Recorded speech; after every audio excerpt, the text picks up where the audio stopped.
23. Okay, I'm here with Dennis Ryder, one of the original, if not the original, shaper for the John Peck Penetrator back in the day of the Morey Pope surfboard factory in Ventura. What are your initial thoughts on this specimen that I brought you here? This is the Peck Penetrator. Yes, it is, and it's a little bit wider than what normally I would do for this size, a 9.6. However, it's the same outline. And this one has a pintail, which is, I've only done a few of them. Typically they're a square tail.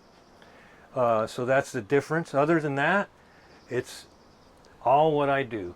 The rail line, the apex of the rail line, as we were talking earlier, etc. It's, I don't know how much you've surfed it, but you'll find that once you step forward on it, it really starts to take off like a rocket.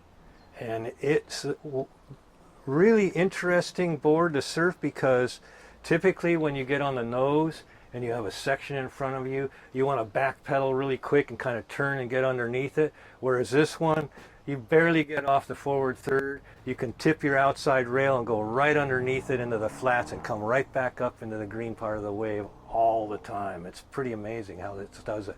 And it has all to do with the foil, the way the foam is distributed throughout the board.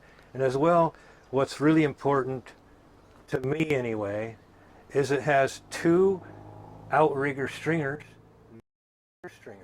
So it gives it a really different flex pattern. It has stiffness, but not a whole lot of stiffness, as opposed to like a three-stringer would.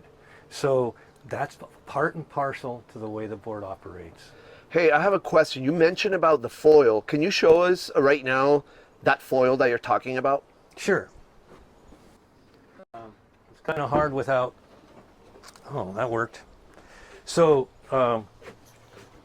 if you follow the, you look at the nose, and it's, I've tapered these noses out more than we used to back in the day, as well as all of the surfboards. But so it's a little bit thinner here. It starts to get its full thickness in center, and it holds that thickness to a degree as it tapers out into the tail. So there's actually, I give away stuff here. If you measure the thickness of the board a foot from the tail and 2 feet from the tail, and the thickness of the board a foot from the nose and 2 feet from the nose, you're going to see a difference. I won't even say what it is. Okay. Than other surfboards for the most part. So that's what you're referring to in regards to foil. Foil is how the foam is distributed throughout the board. Very important ingredients. It makes a big difference in how a board paddles, how it moves into waves, and how it performs on the wave face. Okay. How did the John Peck Penetrator come to the Morey Pope factory? How did you become the shaper for this model? What's the story?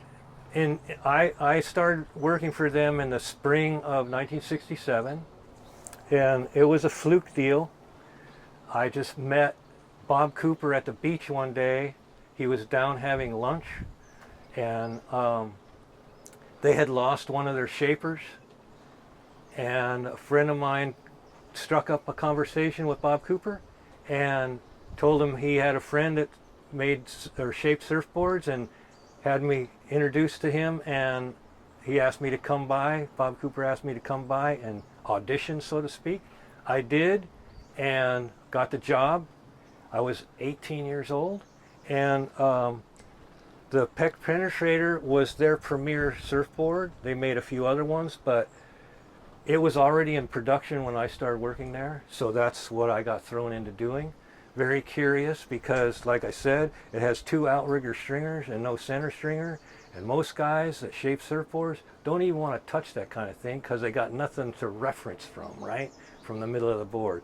But I didn't know any better. I just did it anyway, right? So that's kind of how I got into doing that.